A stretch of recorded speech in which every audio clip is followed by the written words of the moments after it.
Hello and welcome to the Ending Body Burnout Show. We are your hosts, Chris and Philly, co-founders of a multi-award-winning functional medicine practice, serving busy people with energy, mood, and gut issues. While busyness, addictive doing, people-pleasing, and perfectionism might be the norm, it's not normal, and it's a major contributor to health issues. Our goal with this show is to give you a holistic root cause approach to healing your body so that you don't have to continue doctor or diet hopping or popping a gazillion supplements hoping something might stick. So get ready to heal your body, get your spark back, deeply connect with yourself, and step into the life of your dreams. Let's dive in.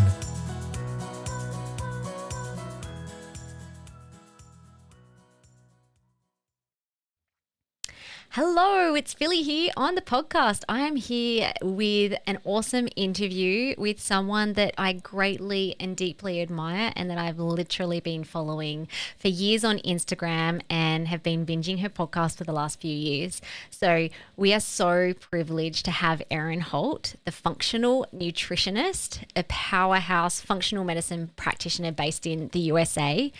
I was so excited when Erin said yes to coming onto our show. I've been following Erin for years on Instagram, and I started listening to her podcast a few years ago. It would have been like 2020 during the COVID times when I was trying to find answers to my third body burnout flare up during COVID times. I remember feeling so stuck with trying to heal my symptoms. None of the usual physical functional medicine protocols that had worked last time were working this time. And when I came across Erin's podcast where she talks about intuitive functional medicine and healing all bodies of the self as a whole, the physical, mental, emotional, spiritual, energetic body, I knew that I'd found the missing piece to my own healing.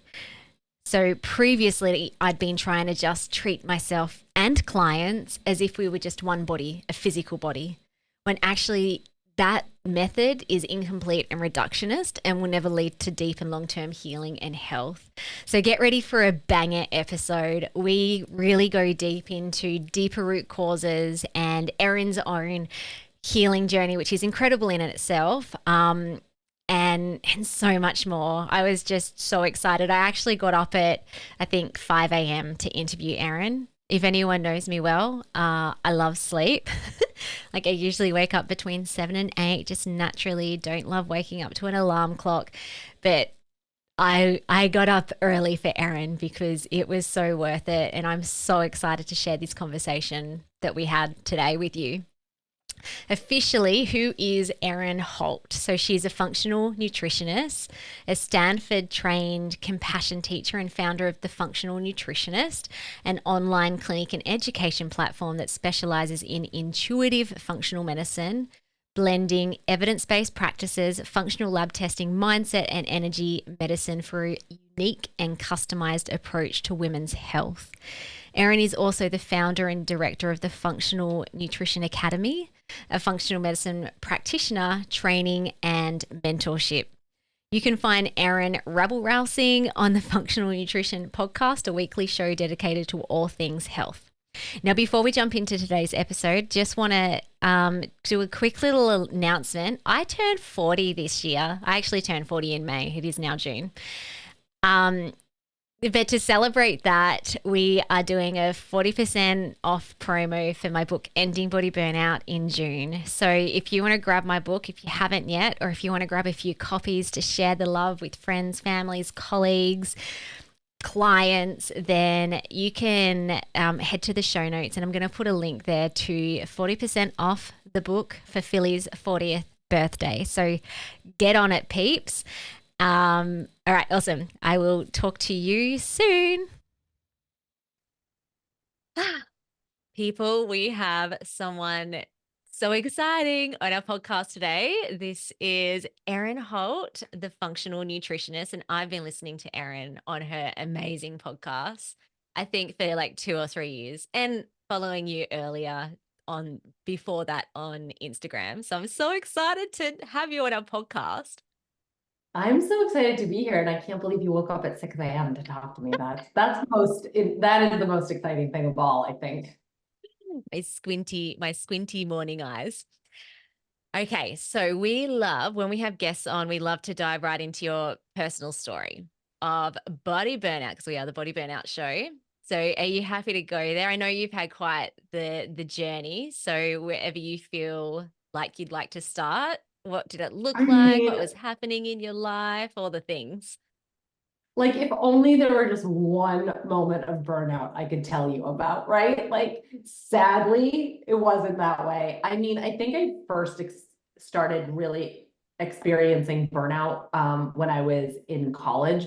And I mean, I wouldn't have been able to self-identify it as burnout. I just crashed. I rode myself so hard that I crashed because at that point, I didn't really understand how to listen to the messages of my body. So I just blew past all of them until it became like a major crisis. So I had to take 3 separate medical leaves of absence from school because I just pushed myself so far beyond my capacity, I couldn't hang. I would get like severe panic attacks. I had a tremendous amount of low back pain. So my stress really manifested in panic attacks, which kind of makes sense, but pain, which not everybody really recognizes as, oh, that's a sign that I've pushed myself too far. I struggled with eating disorders through high school and college, and into my early 20s. And so I was anorexic and then bulimic. And a lot of the eating disorder behavior flared up during those moments of stress and pushing myself past my capacity.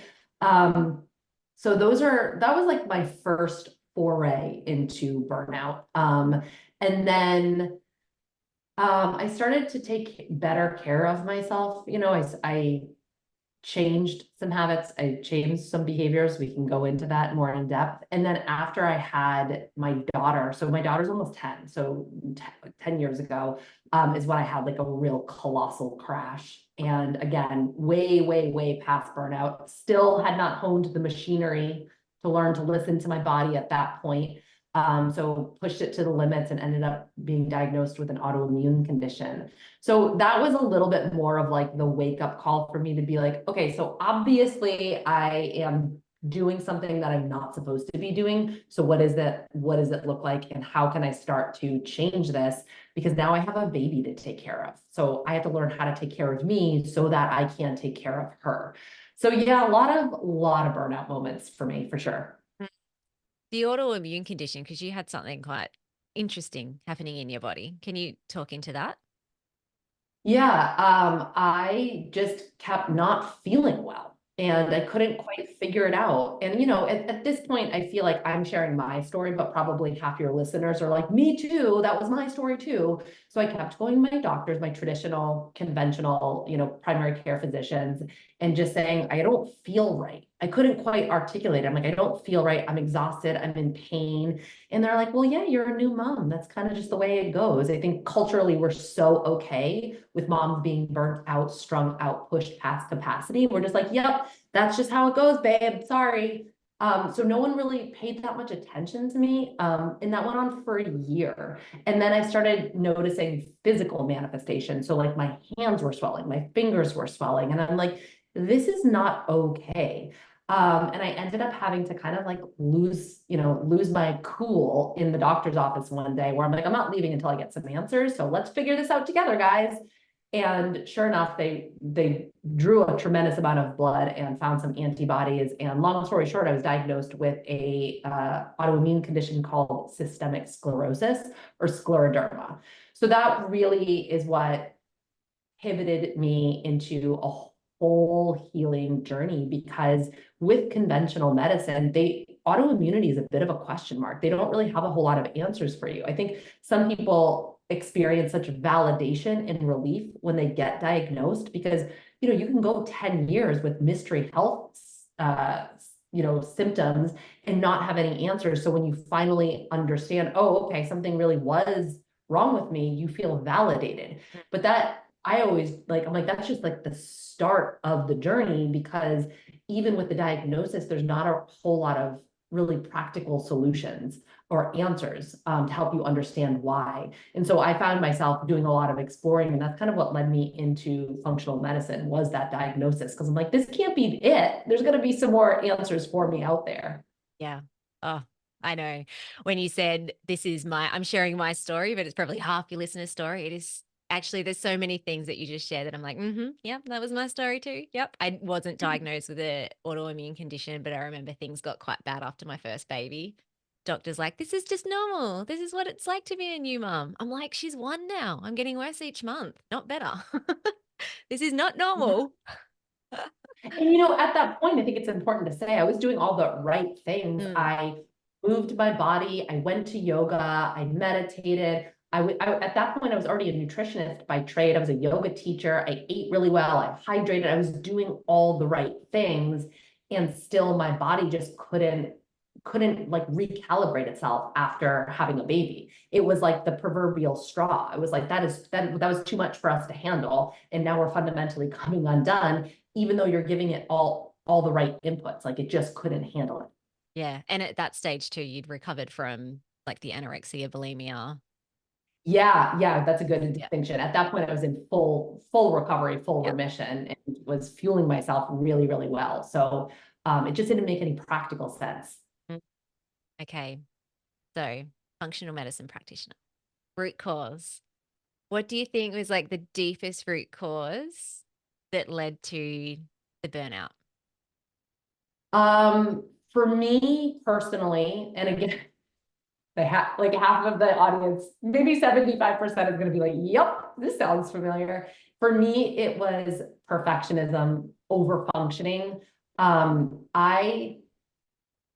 A lot of my self-construct, my identity, how I saw myself, my value, my worth was tied up with needing to be the best.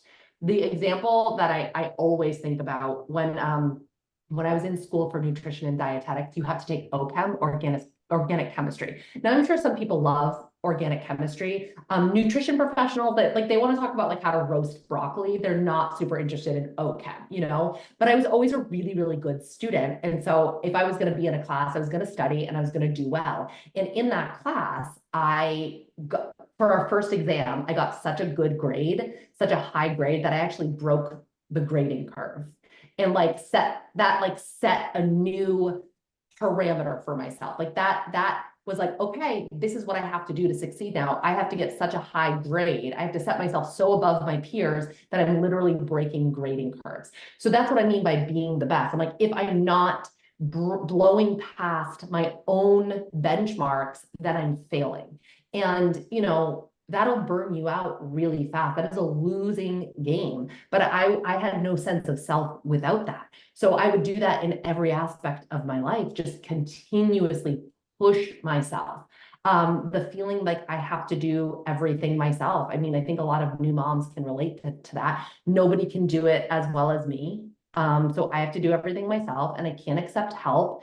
And those things are like a one-way ticket to burnout. And if you aren't able to heed the signs and the messages and the dialogue of your body, you're not listening to the messages when they're little whispers. You're waiting till they become screams. And it's like almost like it's harder to recover.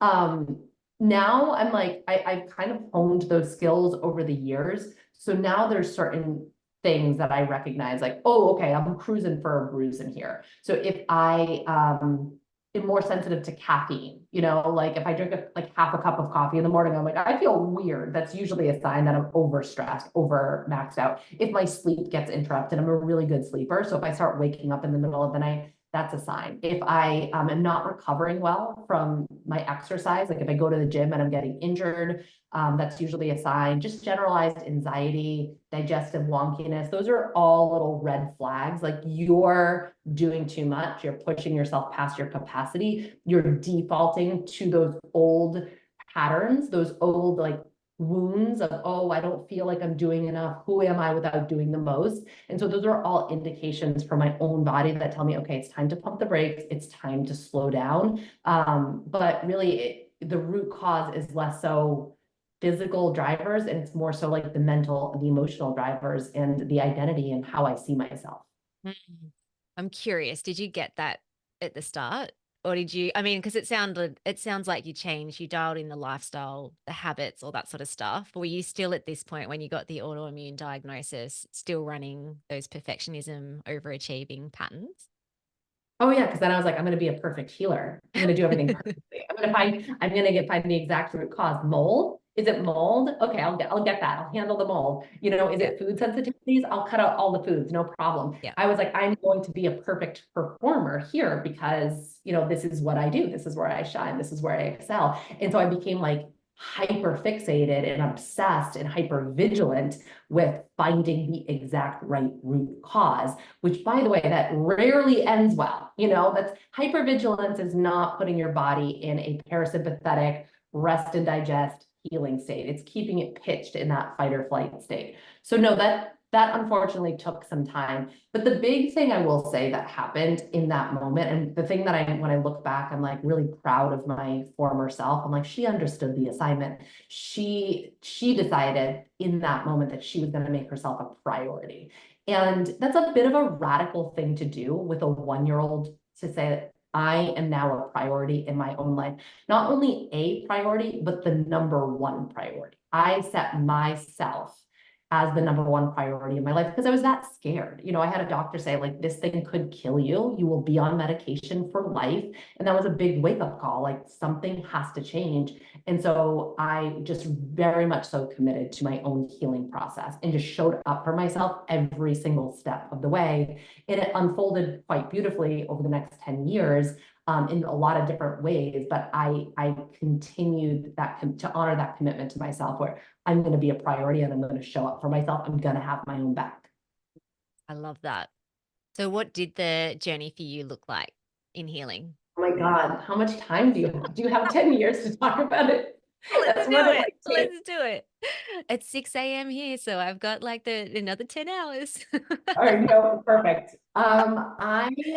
Like I said, I started exploring functional medicine because the conventional medicine model didn't really have a whole lot of answers for me. You know, autoimmunity is described as the body attacking itself. And I think I subscribed to that idea for a little while, and now I really don't. The body doesn't just turn on a dime. The body doesn't just start attacking itself. Your body is trying to protect you at all costs against all odds. And so it's a self-preservation protection mechanism that is happening.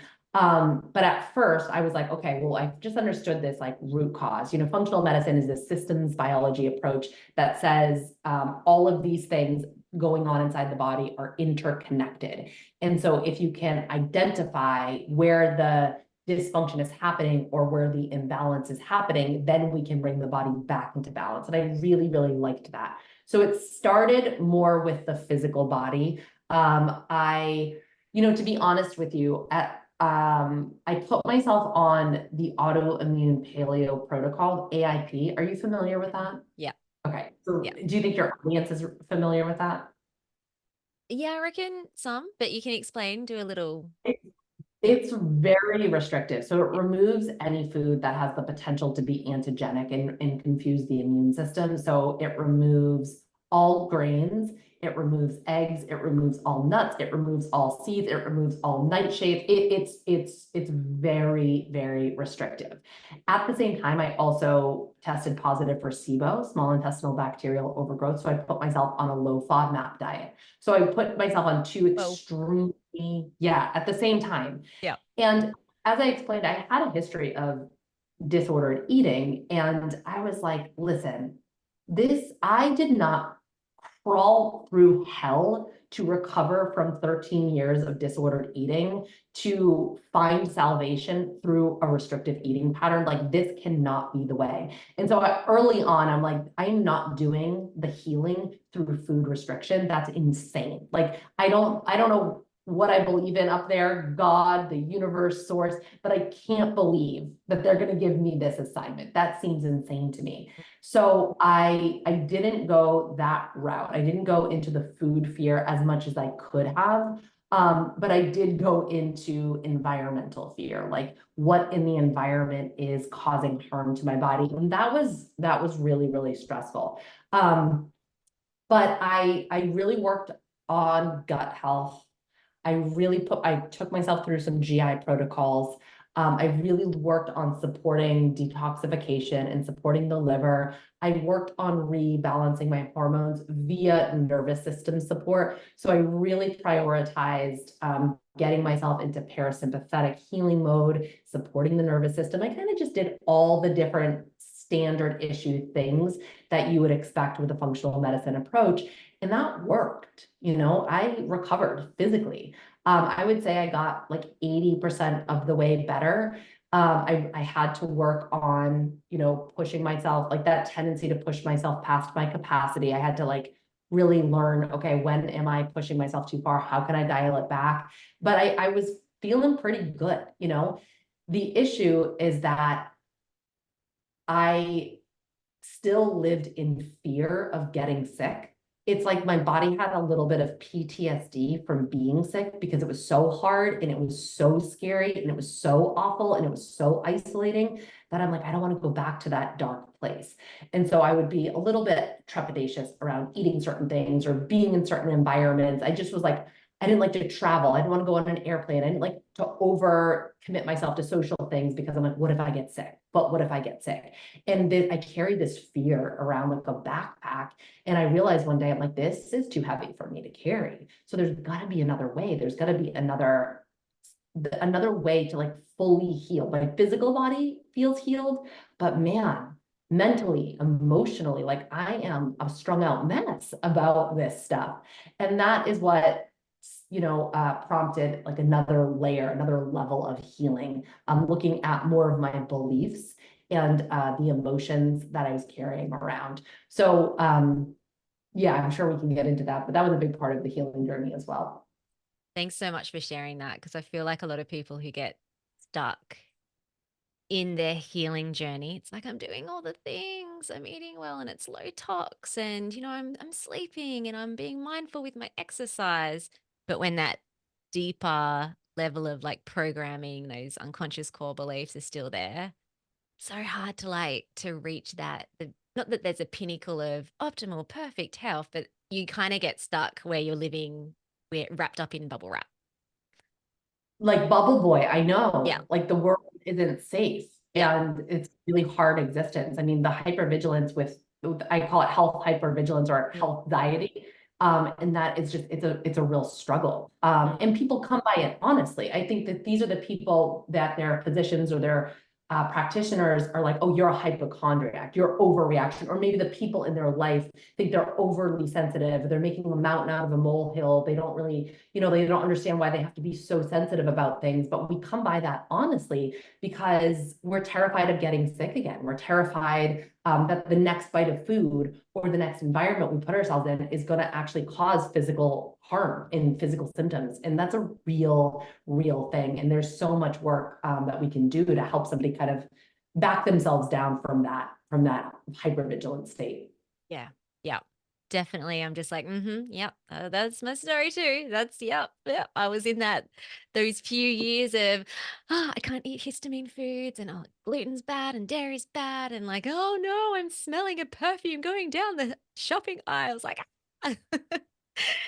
thinking that it I was know. healthy when actually it was flaring up the sympathetic nervous system. It's like the fight flight response constantly in the guise of I'm healthy.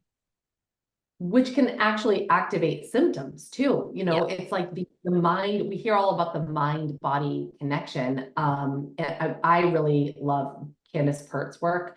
I think she's just was a brilliant researcher and scientist. And I think we owe a lot of our modern viewpoint because of her. And I just don't think she gets the cred that she deserves.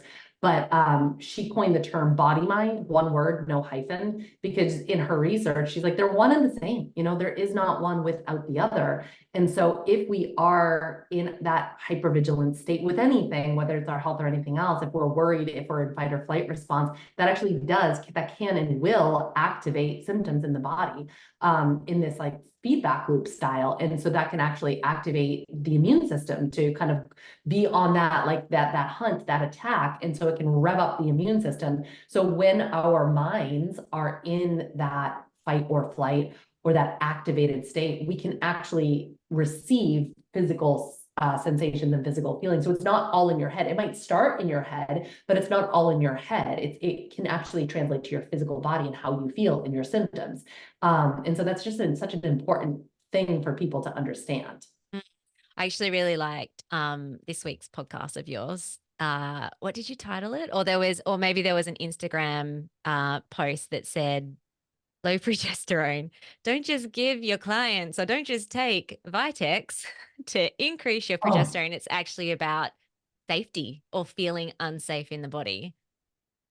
Oh my gosh, yes. And I'm Yeah. like, those are the posts that get zero traction. People are like, just tell me what supplement to take. Come on, man. I love all those ones. Any loves will be like, Philippa. Like, yeah, girl. Well, I mean, the good news, right? Pro column is that female hormones are finally getting time in the sun. You know, people are like, oh, women have different hormones than men. Maybe we should look into that, you know? You guys aren't crazy. You're just on a different cycle. Wow. So Yeah. I love there's so much talk about hormones because it's been a long time coming, but there's almost like this over infatuation with them. Like, okay, my progesterone is low or my estrogen is high. Like, what specifically do I do? I'm like, we can't play whack-a-mole with hormones. It's not like this one's low, so we're going to give you this to raise it. Hormones work in concert with one another. They work in balance. They work in harmony. It's like a symphony. And so it's not as simple as saying, this is low, therefore we're going to give you this to raise it, but more so looking at the overall environment that the human being is in and saying what in your environment is contributing to low hormones. A big thing that I've been talking about lately is like, if you don't have time in your life to be an active participant in your own healing and in your own care, you don't have time to produce hormones, babe. You know, like that's one of the reasons you got the hormone imbalance to begin with. So we have to just look at our overall life rather than, you know, like I joked, taking Vitex for low progesterone. It's like, where in your life do you not feel safe? Where are the messages coming from inside the house, inside your body? Where are the messages coming from your external environment? We have to look at all of that to truly balance the hormones and bring the entire body back into balance. And that's obviously a very large conversation, and it requires people's willingness to want to do that work, which is why, I mean, there's so much critique of conventional medicine, as I think there should be, right? There's this parentification. I know better than you. I'm the external authority figure on you. There's no way you could possibly know that. You know, what are you spending time on WebMD? There's this like medical gaslighting of like, there's no way you could know your body. And come on, like that's so silly. But, and also a lot of us have colluded in that, you know, to some extent, where we're going to our doctors just being like, just tell me what to do. Like, behavior change is really hard. Is there a pill that I could take instead? My life is hard. I am busy. Is there an easy answer? And so it's like, in order for the system, the broken system to change, we're part of that system. So we have to be willing to change our approach to health and healing as well. This ties in with what moves into seamlessly what I wanted to ask. So you practice intuitive functional medicine, which, I mean, I'd followed you on Instagram for quite a while, and then I can't even remember what then took me over to the podcast, but it was definitely a part in my journey where I'm like, oh, I feel like, you know, I've done the lab tests, the supplements, all the lifestyle stuff. Actually, it was during COVID, and then all my health issues showed up again. And this time, nothing physical would budge it. And so I was like, what is going on? I feel like I've like exhausted all my tools in my tool bag. What else is there? And your podcast and what you talk about, like especially around the body and the mind, and I'll get you to explain what you mean when you say intuitive functional medicine. I'm like, oh my gosh, like you actually really helped me through your podcast for me to be able to have a different angle of, oh, there's other stuff. Like there's other stuff stuck in my unconscious, in my subconscious, in my nervous system. Okay, awesome. So even though you were saying, oh, those posts where it's just like, just take this thing and all your issues will be better, don't get any traction. I feel like there's definitely people who are like so feeling lost and almost like, is there anything else, that find a lot of hope in what you do? Oh my God, that's the best That's the best thing you could tell me. I know I'm like inviting people quietly on a magical mystery tour. I'm like, come Yeah. on over here. We're gonna get weird and it's gonna be great. Yeah. Um, Yeah. But it's not like you use the word woo woo, but I'm like, there's so much science behind it though. Like it's what you yeah. said, the body and the mind, they're not one, it's not one or the other. It's you cannot separate the two because we're the one thing, we're the one being. Yeah, the whole kit and caboodle. I think of Gabor Mate. I also really love his work. And he says that the pieces can be studied separately, but we can't fully understand any of them without grasping the whole picture, right? So we can compartmentalize these things. And we try to do that in modern medicine. We have all of these specialists, but the more we like pull the pieces apart, the less we see the human being behind the pieces, like the less we can put it together. And healing is to be whole again. That's what the definition of healing is. Like it's to make whole again. So healing is wholeness. And so if we're pulling ourselves into bits and pieces, it's really hard to achieve healing and wholeness. But yeah, intuitive functional medicine. I think I got a little bit burnt out with, I shouldn't say burnt out, a little bit a little frustrated perhaps with how functional medicine was going. I mean, I'm so grateful for it. I'm so grateful for a root cause approach. I'm so grateful that there are people that are willing to do that. And also it has its limitations. The frustration point for me is that people were going to conventional medicine and they weren't getting any answers. And so functional medicine was being promoted as this like panacea, like, oh, conventional medicine won't fix you, but we will. And then they were getting dropped in functional medicine too, because some of the same exact issues were mapping over into functional medicine. And I'm like, oh, this is really frustrating for me. I love some of the aspects of functional medicine, but I don't think it's the whole kit and caboodle. And so I kind of coined the term intuitive functional medicine, which is how I practice and how I train practitioners to practice. And it all has to do with just bringing people back to themselves. That's really what it is. I believe that our bodies have the capacity to heal. We're just never taught that. So it's one of my missions to teach people that.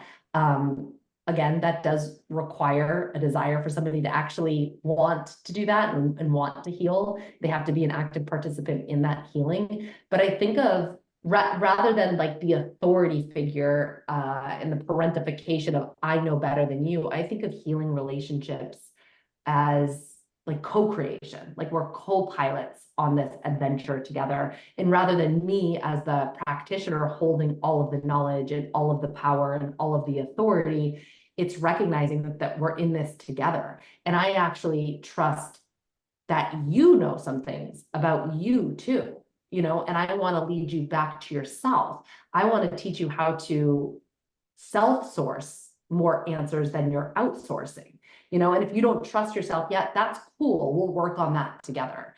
But really that's what intuitive medicine is to me, is in connecting people back into their intuition, into their own inner authority, teaching people that they can trust themselves, returning people back to themselves.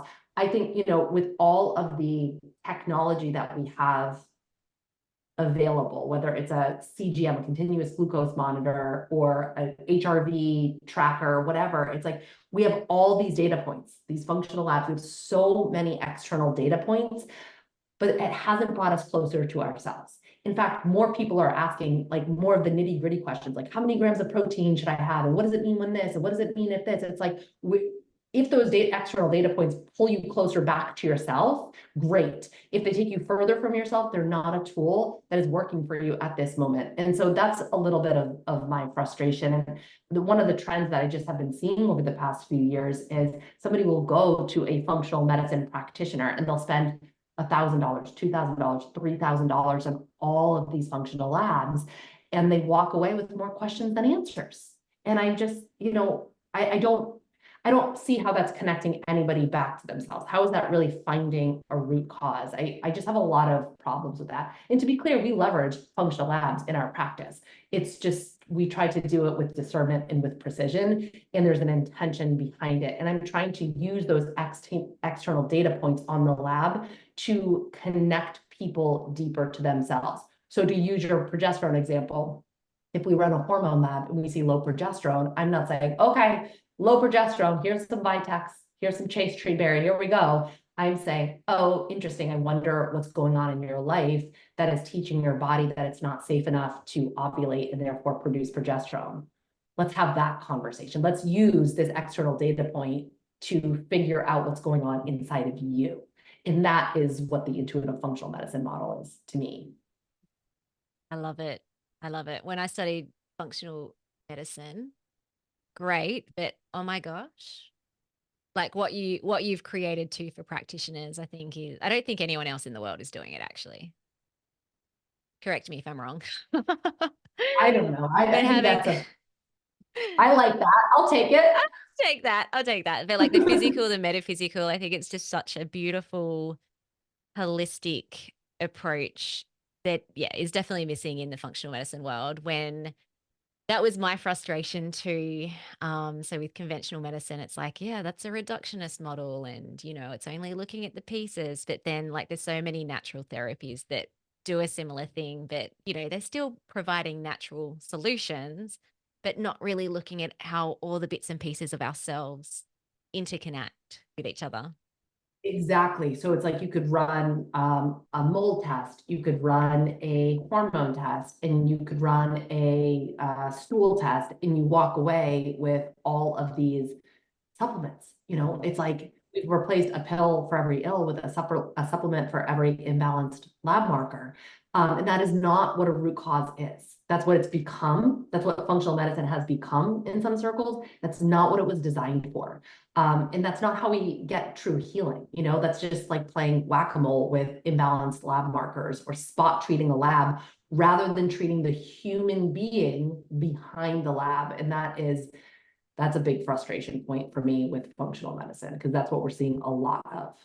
And then it gets a bad rap because of that. And people are like, conventional medicine failed me, functional medicine failed me. I guess I'm a hopeless mess. And that's what breaks my heart, is people are walking away being like, the one thing that was supposed to save me couldn't, therefore I'm unsavable, I'm unfixable, I'm unhealable. And it's very hard to heal when we believe that we cannot, so that is, I feel real strongly about that one.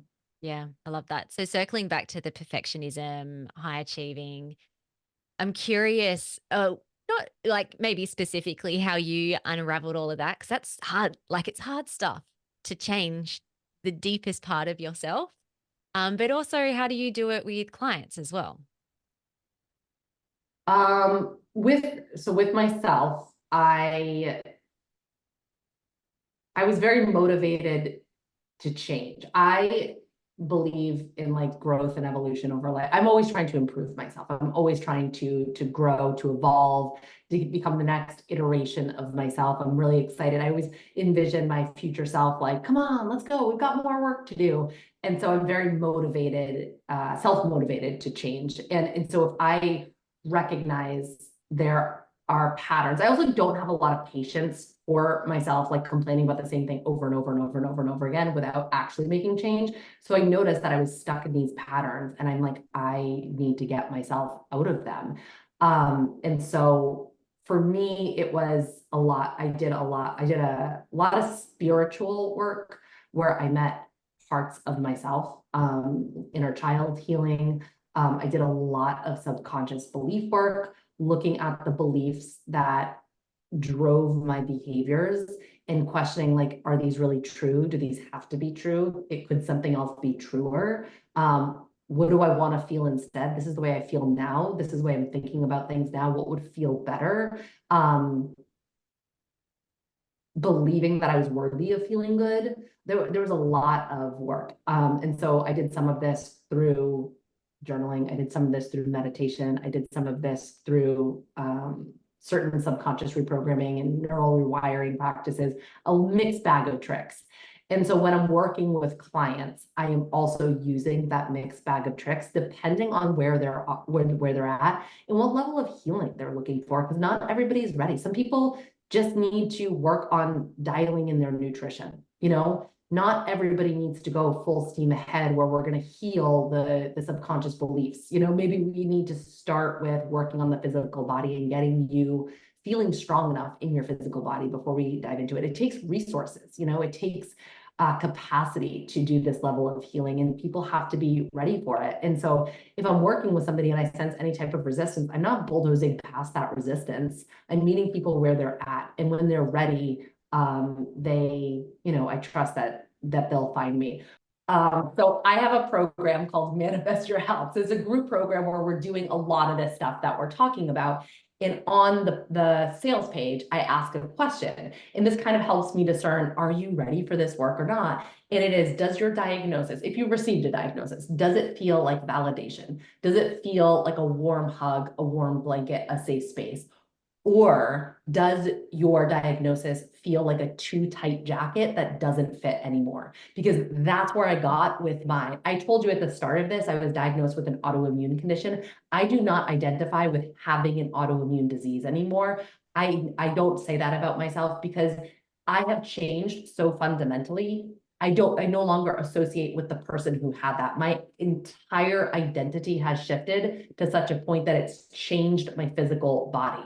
And so, but you have to be ready for that. I was ready for that. I was tired of carrying around the diagnosis like that heavy backpack and dragging it around wherever I went. It felt like a sentence that I didn't want to live out anymore. And so I decided to change the entire identity. Who was the person that was diagnosed with that illness? I'm going to be somebody different. And when I decided to be somebody different and start living out the identity of that new person, my entire physicality changed, my entire physical body changed. And so that is the ripple effect of doing the mindset work, changing at the level of identity, is that your physical body can shift, but you have to be so ready for that work. I love that you asked that question around the diagnosis. And I think too, if someone has done kind of like the standard functional medicine treatment or testing as well, like the diagnosis could also be, I have SIBO, or I have adrenal fatigue, or I have detox issues. Yeah, and then the diagnosis can become the identity. You identify with somebody who has that condition. And as long as your identity is wrapped up in that, you cannot heal from something you identify as being or as having. So there has to come a point if you want to transcend that diagnosis that you have to change your relationship to it. And this is where we have to be so careful, especially for those who have been gaslit and told that like it's all in your head, because this conversation can easily go down that path. And that is not what I am saying. And that's why I say you have to be so ready for this work. You have to be at a certain point in certain stage in your healing journey to like really embrace this. But I feel like if you're there, when I hear this, it feels like medicine. It feels like salvation to be like, oh, there's another way. Kind of like what you were saying earlier, like I'm doing all the things. There's got to be another way. When you hear somebody talk about another way, that feeling of relief should wash over your body. And that's how you know, oh, okay, it's time to take the next steps in your healing path. I love that. I love that. There was a podcast, you were talking about science meets the sacred, which I feel like encompasses everything that we've talked about, but can you talk into that? Yeah. So I remember I was on, I forget exactly what it was, somewhere on Instagram, where all good juicy things happen. And I was like going back and forth in the comments of somebody's post with this med student. And who knows more than a med student? Nobody. They know everything. And so I was explaining my health history and like kind of what I had gone through. And she said, I'm sorry that happened to you, but anecdotal evidence is not evidence. And I actually fundamentally disagree with that. When we talk about evidence-based, I believe that we get to be the evidence. My situation, my experience actually is valid. And I just think that idea of like anecdotal evidence isn't evidence, it's like, what a way to rip women away from their power. No wonder why we second guess ourselves, because we're being taught all the time, you can't possibly know what's going on with you. Your experience is not to be trusted. And we're being told that our experience isn't valid and it's not real and it doesn't matter. And when we erase our point of view or when our point of view or our experience is consistently and continuously invalidated, we begin to learn how to silence our internal point of view. And when we do that, we lose trust with ourselves and we lose trust with our body. So at the very start of this conversation, when you were like, what's your experience with burnout? I'm like, I have so much. It's because I didn't trust myself. I didn't know how to listen to myself. I was taught that all of my internal stuff was wrong, bad, inappropriate, and invalid. So I didn't know how to listen. I was never taught that. I was taught the exact opposite. And when we can't trust ourselves, when we don't trust ourselves, we have no choice but to reach out to external authorities, external data points, to look outside of ourselves to say, please tell me what's wrong with me, because there's no way I can know this. I've lost touch with myself. I've divorced myself from my body. I've lost communication. I've gone dark on myself. I don't know how to do it anymore. And so much of intuitive functional medicine and honoring the sacredness of our bodies is teaching people, teaching women, like, we know inside, we know, we just have to reestablish that connection and reestablish that trust, because you know your body is so ancient, it is so wise. We carry the wisdom of our ancestors in our physical bodies, and we have to have reverence and respect for that. And it doesn't mean that we throw out the science. We can learn from the new science. We can learn from that, but the science shouldn't override the wisdom inside of our body, right? We don't need science or a white paper to catch up to what we already know to be true inside of ourselves. And I think that's the distinction. I don't think it has to be an either or. I think it gets to be an and both. We can do both. We can access both. Yeah. I love that. Got goosebumps. Love it. Okay, last question. I don't know if this is like a big one or like, oh yeah, I do this, this, and this. So I watch you and I'm like, oh my gosh, Erin's creating another thing and another thing and another thing. So you're like a manifester to the, like in a way that I haven't seen in my life. How do you, so you've been on this big, long journey yourself. You teach other people how to do it and practitioners. How does current version of Erin stay well and balanced and not burn out?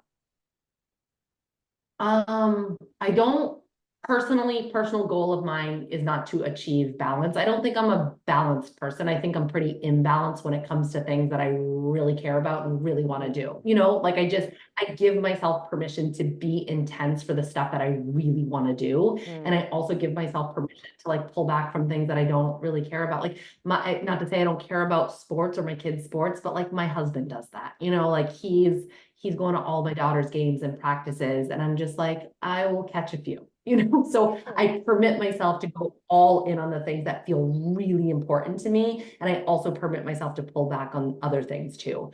A big way that I prevent burnout is by setting boundaries, upholding boundaries, creating energetic boundaries, not running other people's thoughts, opinions, projections, programs, constructs through my body, you know, being okay with doing things my way, not feeling like I have to be beholden to how other people want me to do it. There are some people who don't like change and they don't like when people grow and evolve, and that's their experience. And I don't have to hold myself accountable to somebody else's version of what they think I should or should not be. That's not my business, and it's not for me. And so really owning that and like letting myself have my own experience is a huge way to prevent burnout. And also I just believe that I am co-creating with something bigger than myself. I really, really deeply in my heart and soul believe that I am in co-creation. And so I get to lean back into that. I feel like I do create a lot. And I trust that if an idea is coming through me, then it's coming through me for a reason. And that I feel like I get to, I get to benefit from, you know, the divine and source. And that helps me not burn out. So that's how I do it, I guess. Yeah. Well, it sounds energizing as opposed to this thing that I have to force or push up the hill. And I don't know. If it feels like I have to force it, it's like it's usually a no. I'm trying to get better about like, if this feels hard and I have to force myself to do it, it really should be a no. And I feel like you definitely practice what you've preached to, because sometimes again, a podcast that I was listening to, I'm like, oh my gosh, why is she like stopping that? Like whether it was a course, I can't even remember what it was, but you're like, this is going great, but you know what? I'm not feeling it anymore. I'm feeling pulled into this direction. So having that trust and inner wisdom and being aligned to the bigger purpose, values, is energizing when you can trust that and channel into that. It also, like, listen, how am I going to get on a microphone and tell people how to trust themselves and find their own intuition if I'm unwilling to do it for myself? You know, if I get an intuitive message, for me, it's intuition above all else. If it doesn't make sense on paper, but my gut is telling me to do it, I still do it. You're probably talking about your hormone revival. I had a 3-month for 5 or 6. Yeah, it's a 3-month hormone rebalancing program, and I made a ton of money. So it was profitable for the business. A lot of people loved it. I kept sold out round after round. People had such wonderful experiences. People would get pregnant. They would like just so many wonderful things. But I was just that was something that I felt like I was forcing myself to do. And I just got the intuitive hit, like time to close it down. And I had to listen to that. And that's so important to me, because that if I don't listen to it, that is when I burn out. That's when things start to feel really wobbly and imbalanced. So intuition above all else. Yeah, love it. So cool. All right, this has been awesome. Thank you so much. I know the listeners are going to love it, but I am like just so happy. My heart and my soul and my practitioner self is like brimming with so much inspiration and motivation. So thank you so much for coming on the show. Oh my goodness. Thank you so much for having me on. It was awesome. And hopefully people enjoyed the show. So good. So if anyone wants to find out more about what you do, how best should people find you? And I'll make sure I'll put it in the show notes. I'd say podcast is the Funk'tional Nutrition Podcast, and Instagram, I'm the Funk'tional Nutritionist on Instagram too. So those are the two best places. Those are where I hang out the most. So those are the two best places to find me. Awesome. All right. Well, thank you so much. And I hope you have a lovely day. Thank you so much. Thank you for having me on.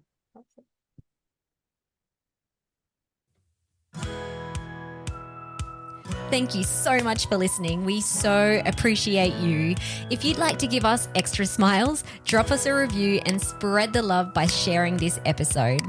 You can also rate your own state of burnout and the root cause contributors by taking our Ending Body Burnout Assessment on our website.